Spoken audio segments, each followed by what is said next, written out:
Friends, দই বড়া খাওয়ার জন্য বাইরে না গিয়ে ঘরে বানিয়ে ফেলুন। আমি যার জন্য কলাই ডাল 300 গ্রাম ভিজিয়ে রেখেছি এবং 1 চামচ এখানে চালের গুঁড়ো দিয়ে ভালো করে ফেটিয়ে আমি বড়াগুলোকে আমি ভেজে নিলাম এবং একটা পাত্রে দই হাফ কেজির মতো নিয়ে তার মধ্যে সামান্য নুন এবং জল দিয়ে আমি পাতলা করে নিয়েছি। এবার আমি বড়াগুলো গরম তেলের মধ্যে একে একে ভেজে সেই ঠান্ডা জলের মধ্যেই আমি বড়াগুলো তুলে রাখলাম এবং যে জল শোক হয়ে গেল সেগুলো চিপে চিপে আবার আমি সেই দইয়ের মধ্যেই আমি ঢেলে দিলাম।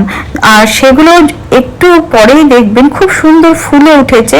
আর সেগুলো একে একে আমি সার্ভ করলাম। আর তার মধ্যে আমি তেঁতুলের একটা চাটনি আগেই বানিয়ে নিয়েছি। আর তার মধ্যে আমি গুঁড়ো মশলা একটা রেডি করেছিলাম, সেটা হলো ধনিয়া, জিরা, শুকনো লঙ্কার একটা মশলা এবং সামান্য নুন, বিট নুন দিয়ে সেই মশলাটা উপর থেকে ছিটিয়ে দিয়ে ভীষণই টেস্টি একটা দই বড়া বানিয়ে ফেলুন বাড়িতেই, দারুণ লাগবে।